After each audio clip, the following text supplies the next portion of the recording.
Marcos 8. ¿Quién es Jesús? Audio comentario Marcos. Alimentando a los 4,000.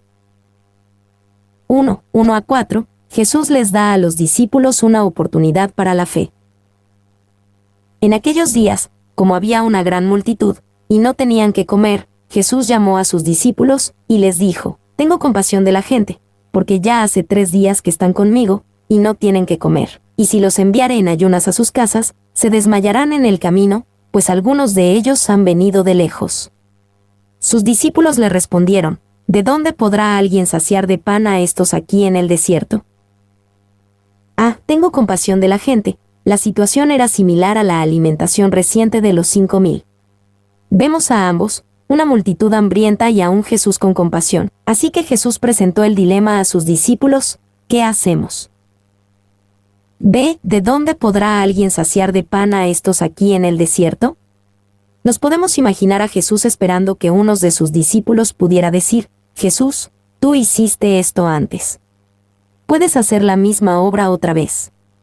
Jesús esperaba que ellos pudieran tener su fidelidad como una promesa para satisfacer su necesidad presente. 2:5-10. Jesús y los discípulos alimentan a la multitud. Él les preguntó: ¿cuántos panes tenéis? Ellos dijeron: 7. Entonces mandó a la multitud que se recostase en tierra, y tomando los 7 panes, habiendo dado gracias, los partió, y dio a sus discípulos para que los pusiesen delante, y los pusieron delante de la multitud. Tenían también unos pocos pececillos, y los bendijo, y mandó que también los pusiesen delante. Y comieron, y se saciaron, y recogieron de los pedazos que habían sobrado, 7 canastas. Eran los que comieron, como 4,000, y los despidió. Y luego, entrando en la barca con sus discípulos, vino a la región de Dalmanuta. ¿Cuántos panes tenéis? Jesús les pidió que renunciaran a su propia comida esta vez. Antes utilizaron la comida de un niño pequeño, pero esta vez Jesús hace que los discípulos den. Entonces mandó a la multitud que se recostase. Él no tenía la intención de una comida corrida, una comida ligera, sino un gran banquete, una buena comida, y por lo tanto, hizo que se sentaran y que alimentaran su hambre. Los partió, y dio a sus discípulos para que los pusiesen delante. Jesús hizo lo que él únicamente podía hacer: el milagro de creación. Pero Jesús dejó que los discípulos hicieran lo que ellos podían hacer: la distribución del pan. Tenían también unos pocos pececillos. Al parecer los discípulos no le presentaron los peces a Jesús sino hasta que vieran que él podía multiplicar el pan. Ellos necesitaban ver que podemos estar seguros en dar todo a Jesús. ¿Y por qué no se mencionó esto antes? ¿Podría ser que fueron retenidos por los discípulos incrédulos hasta que vieran cómo el pan era multiplicado? Aparentemente los peces fueron bendecidos de manera separada, y luego fueron distribuidos de la misma manera que el pan. Ironside. Y comieron, y se saciaron, y recogieron de los pedazos que habían sobrado, 7 canastas. Al final de la comida, ellos juntaron más pan que con lo que habían comenzado. Esta era una provisión milagrosa. Las 7 canastas mostraba que Dios proveía de su abundancia. Y algunos eruditos argumentan si este milagro en específico sucedió. Ellos dicen que esto es solamente un recuento de la alimentación de los 5,000. Su argumento principal es: ¿cómo pudieron los discípulos olvidar la obra previa de Jesús tan rápidamente? Pero aún los cristianos maduros, habiendo experimentado el poder y provisión de Dios, algunas veces actúan con incredulidad. Esto no es de sorprenderse. La levadura de los fariseos. 1:11-12. Los fariseos piden una señal del cielo. Vinieron entonces los fariseos y comenzaron a discutir con él, pidiéndole señal del cielo, para tentarle. Y gimiendo en su espíritu, dijo: ¿por qué pide señal esta generación? De cierto os digo que no se dará señal a esta generación. Pidiéndole señal del cielo, en la mente de los fariseos, esta no era una petición por otro tipo de milagro que Jesús ya había realizado. Ellos pedían por una señal del cielo dramática, algo similar al fuego de Elías del cielo, 1 Reyes 18. Y, para tentarle, Este no era un encuentro amistoso. La palabra tentarle podría ser traducido a probarle. Los fariseos tentaron a Jesús para que realizara una señal milagrosa, de la manera que Satanás le tentó para que lo hiciera en el desierto.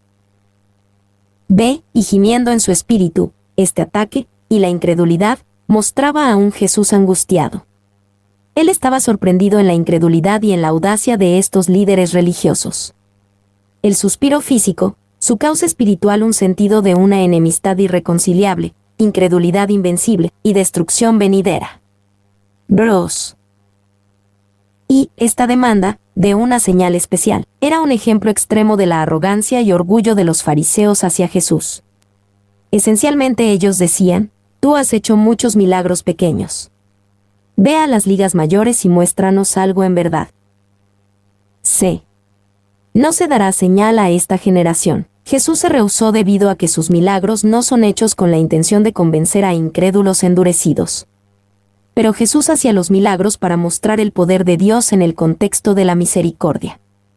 Aquellos que creen que si las personas ven suficientes señales vendrán a la fe, suponen saber más que Jesús. Él condenó a la generación que buscaba una señal. 2, 13 a 15, Jesús advierte sobre la levadura de los fariseos y de Herodes. Y dejándolos, volvió a entrar en la barca y se fue a la otra ribera. Habían olvidado de traer pan, y no tenían sino un pan consigo en la barca. Y él les mandó, diciendo, mirad, guardaos de la levadura de los fariseos y de la levadura de Herodes. Guardaos de la levadura de los fariseos. Esta levadura no era solamente leudo, sino una pizca de masa que se dejaba de la última hornada, como cuando se prepara pan de masa fermentada.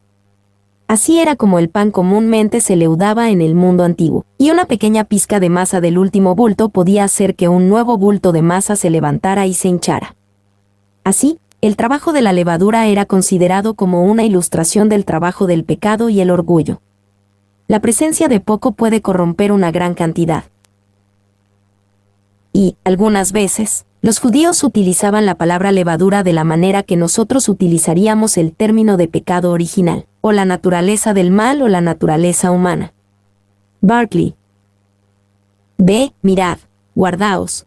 Jesús esencialmente dijo, guárdense de las maneras inicuas que los fariseos y Herodes piensan acerca del reino del Mesías, pues en un corto tiempo yo les revelaré la verdad de ello a ustedes. Ambos, Herodes y los fariseos, idealizaban el reino como un poder y autoridad dominante. Herodes lo miraba más como una autoridad y poder político, y los fariseos lo miraban más como un poder y autoridad espiritual, pero ellos aún miraban el reino con esta manera de pensar. 3, 16 a 21, Jesús cuestiona a los 12 acerca de su falta de entendimiento. Y discutían entre sí, diciendo, es porque no trajimos pan. Y entendiéndolo Jesús, les dijo, ¿qué discutís, porque no tenéis pan? ¿No entendéis ni comprendéis? ¿Aún tenéis endurecido vuestro corazón? ¿Teniendo ojos no veis, y teniendo oídos no oís? ¿Y no recordáis? Cuando partí los 5 panes entre 5,000, ¿cuántas cestas llenas de los pedazos recogisteis? Y ellos dijeron, 12. Y cuando los 7 panes entre 4,000, ¿cuántas canastas llenas de los pedazos recogisteis? Y ellos dijeron, 7. Y les dijo, ¿cómo aún no entendéis? Es porque no trajimos pan. Cuando Jesús habló de la levadura de los fariseos y de la levadura de Herodes, los discípulos no lo relacionaron para nada con una idea espiritual. Todo lo que ellos podían pensar era en el pan que va al estómago, no al pan que va al alma. B. ¿No entendéis ni comprendéis? Jesús confrontó a sus discípulos acerca de su falta de entendimiento. De esto sabemos que ellos pudieron hacer mejor que eso. Ellos pudieron haber entendido más si se hubieran aplicado a sí mismos más. ¿Se no entendéis ni comprendéis? Su entendimiento debió de haber estado basado en ver lo que Jesús ya había hecho. Siempre podemos tomar la fidelidad pasada de Dios como una promesa de su cuidado y amor continuo. Y esta es una de las situaciones en donde desearíamos tener grabado las palabras de Jesús para escuchar qué tono de voz estaba usando. ¿Era un tono que comunicaba enojo, preocupación o frustración. Sabemos que aun cuando Jesús confrontaba a sus discípulos, Él lo hacía en amor. 4. 22 a 26, ojos ciegos son abiertos. Vino luego a Betsaida, y le trajeron un ciego, y le rogaron que le tocase. Entonces, tomando la mano del ciego, le sacó fuera de la aldea, y escupiendo en sus ojos, le puso las manos encima, y le preguntó si veía algo. Él, mirando, dijo, veo los hombres como árboles, pero los veo que andan. Luego le puso otra vez las manos sobre los ojos, y le hizo que mirase, y fue restablecido, y vio de lejos y claramente a todos. Y lo envió a su casa, diciendo, no entres en la aldea, ni lo digas a nadie en la aldea. Escupiendo en sus ojos, le puso las manos encima. Adam Clarke tenía una perspectiva interesante en cuanto a esto. Es como si esto se hubiera hecho únicamente para separar los párpados, como, en ciertos casos de ceguera, parecen que estos siempre están engomados. Se requería de un milagro para restaurar la vista, y esto era hecho en consecuencia de que Cristo puso sus manos sobre este hombre ciego. No se requerían de milagros para abrir los párpados.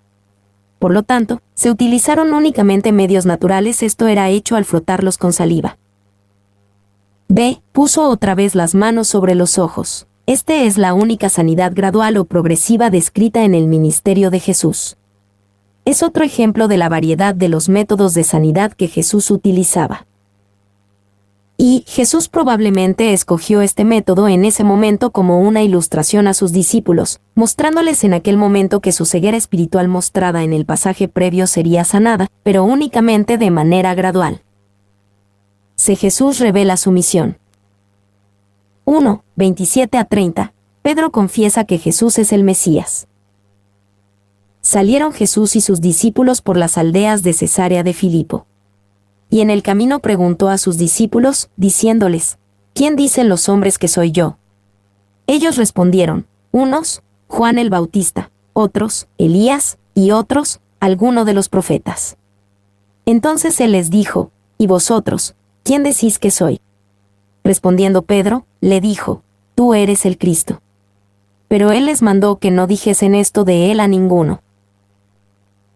¿Quién dicen los hombres que soy yo? Jesús no hizo esta pregunta debido a que él no supiera quién era él o debido a que él tenía una dependencia torcida en la opinión de los demás. Él hizo esta pregunta como una introducción para una pregunta más importante que le seguiría. B. Juan el Bautista, otros, Elías, y otros, alguno de los profetas. Las personas que pensaban que Jesús era Juan el Bautista no sabían mucho acerca de él, y ellos no sabían que Jesús y Juan habían ministrado en el mismo tiempo. Pero tanto Juan como Elías fueron reformadores nacionales que se mantuvieron firmes en contra de los gobernantes corruptos de sus días. Y, quizás al ver a Jesús como Juan el Bautista o Elías, las personas esperaban por un Mesías político el cual echaría a los poderes corruptos que oprimían a Israel. C. ¿Y vosotros, quién decís que soy? Estaba bien para los discípulos el saber lo que otros pensaban de Jesús. Pero Jesús debía de preguntarles, como individuos, qué era lo que ellos creían acerca de Jesús. D. Tú eres el Cristo. Pedro conocía la opinión de las masas, aunque eran complementos para Jesús, no eran certeros. Jesús era mucho más que Juan el Bautista, o Elías, o cualquier profeta. Él era más que un reformador nacional, más que un obrador de milagros, más que un profeta. Jesús era el Cristo, el Mesías. Y, al llamar a Jesús el Mesías estaba bien en el marco, pero era fácilmente malinterpretado. En la manera de pensar de la mayoría de las personas en los días de Jesús, el Mesías era un superhombre político y nacional. Cerca del cierre del periodo del Antiguo Testamento, la palabra ungido asumió un significado especial.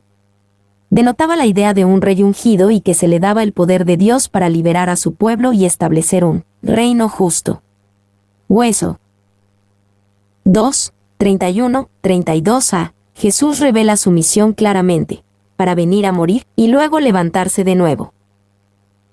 Y comenzó a enseñarles que le era necesario al Hijo del Hombre padecer mucho, y ser desechado por los ancianos, por los principales sacerdotes y por los escribas, y ser muerto, y resucitar después de 3 días. Esto les decía claramente. Que le era necesario al Hijo del Hombre padecer mucho. Esta era la obra necesaria del Mesías, y estaba predicho en pasajes como Isaías 53, 3-12. Él debe ser muerto, y él debe, después de su muerte, resucitar. Y el padecimiento y muerte de Jesús debía ser debido a dos grandes hechos: el pecado del hombre y el amor de Dios. Mientras que su muerte fue el ejemplo final del pecado del hombre en contra de Dios, también era una expresión suprema del amor de Dios hacia el hombre. Esto les decía claramente. Este era un choque increíble para cualquiera que esperaba o creía que Jesús era el Mesías nacional y político. Es como si un candidato presidencial anunciara al final de su campaña que éste iría a la capital de la nación, para ser rechazado y ejecutado. Y un Mesías que es afligido. Impensable. El Mesías era el símbolo de fuerza, no de debilidad. Hueso. 2. Algunas veces se consideraba que el Mesías era descendiente del rey David, pero más comúnmente se pensaba que él era una gran figura de superhombre que llegaba a la historia para rehacer el mundo y que al final vindicaría al pueblo de Dios. El Mesías sería el conquistador más destructivo de la historia, aplastando a los enemigos para su última aniquilación. Barclay. 3. 32b, 33. Pedro reprende a Jesús, Jesús reprende a Pedro. Entonces Pedro le tomó aparte y comenzó a reconvenirle. Pero él, volviéndose y mirando a los discípulos, reprendió a Pedro, diciendo: «Quítate de delante de mí, Satanás, porque no pones la mira en las cosas de Dios, sino en las de los hombres». Entonces Pedro le tomó aparte y comenzó a reconvenirle. El intento de Pedro era amor por Jesús, pero él fue involuntariamente utilizado por Satanás. No tienes que estar endemoniado para que Satanás te use, y debemos de mantenernos en guardia para que no seamos utilizados de una manera involuntaria. Y Mateo 16, 17-19 nos da más detalle de este pasaje. Vemos allí que después de que Pedro hizo la confesión de fe, registrada en Marcos 8:29, «Tú eres el Cristo», le respondió Jesús, «Bienaventurado eres, Simón, hijo de Jonás, porque no te lo reveló carne ni sangre, sino mi Padre que está en los cielos». Jesús fue más allá para edificar a Pedro después de la palabra de elogio. No es difícil ver los pasos que siguió Pedro. Pedro confesó a Jesús como el Mesías. Jesús elogió a Pedro, diciéndole que Dios se lo reveló. Jesús contó su inminente padecimiento, muerte y resurrección. Pedro sintió que eso no estaba bien, y él creyó que él escuchó de Dios. Pedro reconvino a Jesús. 2. Podemos inferir que si Pedro era lo suficientemente audaz para reconvenir a Jesús, él tenía la confianza de que Dios le dijo lo que estaba bien y de que Jesús estaba mal. En donde todo se estropeó fue en que Pedro estaba muy confiado en su habilidad de escuchar de parte de Dios. Lo que Pedro dijo no se alineaba con las Escrituras.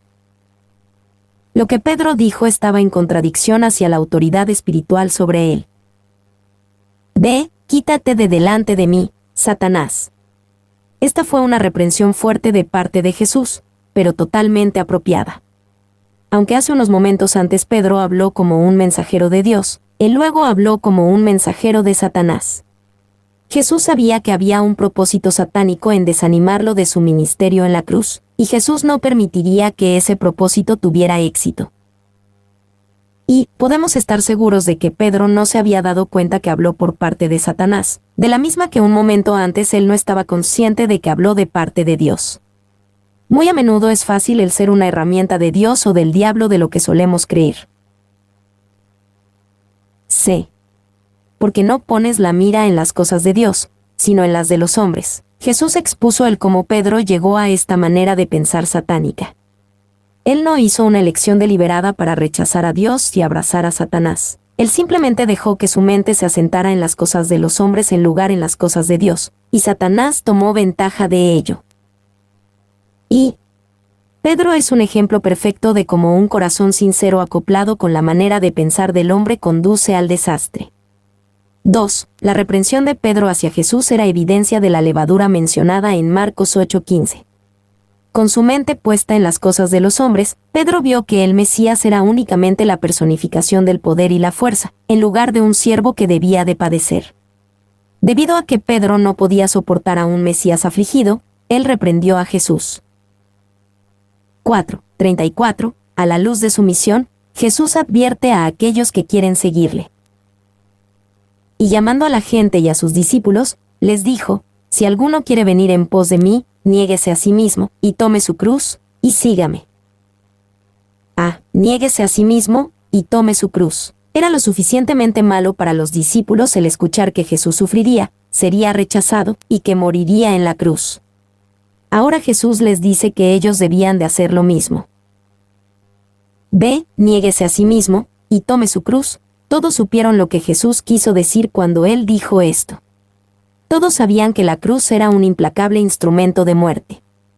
La cruz no tenía otro propósito.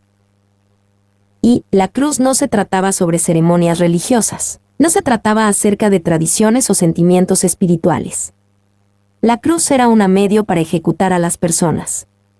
En estos 20 siglos después de Jesús, nosotros hemos santificado y ritualizado la cruz. ¿Cómo la recibiríamos si Jesús nos dijera: camina por el corredor de la muerte todos los días y sígueme? El tomar tu cruz no era un viaje, era un viaje únicamente de ida. 2. El soportar la cruz no se refiere a alguna irritación en la vida. En lugar de eso, implica la manera de la cruz. La ilustración es la de un hombre que ya ha sido condenado, al cual se le requería que llevara su cruz al lugar donde sería ejecutado, de la manera que se le requirió a Jesús que lo hiciera. Hueso. 3. Cada cristiano debe llevar la cruz, dijo Lutero, y hacer algo más que estos monjes que se han hecho a sí mismos cruces de madera, y llevarlas en sus espaldas continuamente, haciendo que todo el mundo se ría de ellos. Jesús se niega a sí mismo de la misma manera que lleva su cruz. Las dos expresan la misma idea. La cruz no se trataba de una promoción propia, o una afirmación propia. La persona que llevaba la cruz sabía que ellos no se podían salvar a ellos mismos. Y el negarnos a nosotros mismos no es lo mismo que la abnegación. Practicamos la abnegación cuando, por un buen propósito, ocasionalmente rendimos cosas o actividades. Pero nos negamos a nosotros mismos cuando nos rendimos a Cristo y nos determinamos el obedecerle. 2. El negarnos a nosotros mismos significa el vivir como una persona centrada en los demás. Jesús fue la única persona que hizo esto de una manera perfecta, pero nosotros debemos de seguir sus pasos. Y sígame. Esto es el seguir a Jesús de la manera más sencilla. Él llevaba una cruz y camino corredor de la muerte. Así deben hacer aquellos que lo siguen. 5:35-9. 1. Porque debemos de tomar nuestra cruz y seguir a Jesús. Porque todo el que quiera salvar su vida, la perderá, y todo el que pierda su vida por causa de mí y del Evangelio, la salvará. Porque ¿qué aprovechará al hombre si ganare todo el mundo, y perdiere su alma? ¿O qué recompensa dará el hombre por su alma?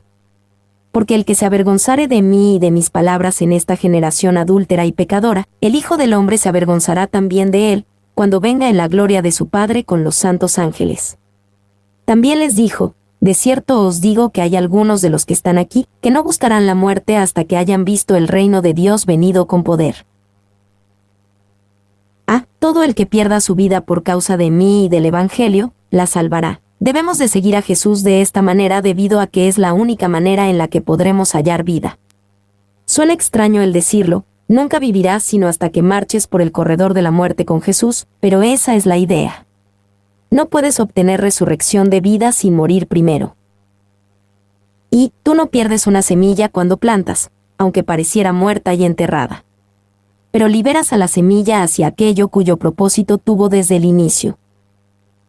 ¿Que aprovechará al hombre si ganare todo el mundo y perdiere su alma?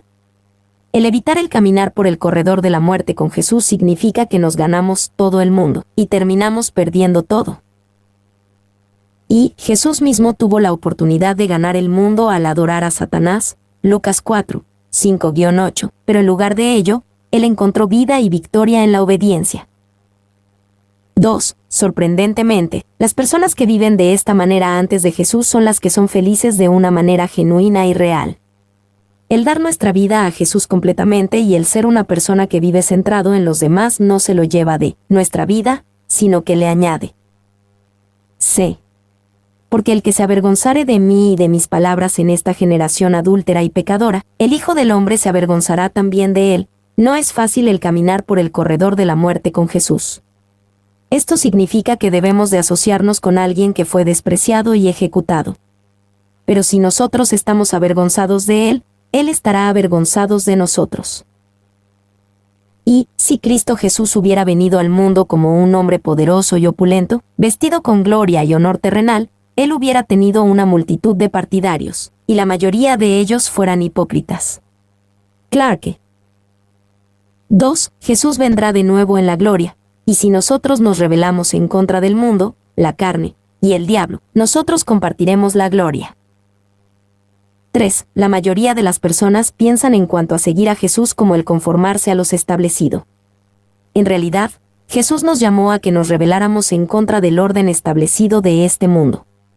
Somos llamados a rebelarnos en contra de la tiranía de la carne, en contra del temor y la conformidad de este mundo, en contra de las tradiciones de los hombres.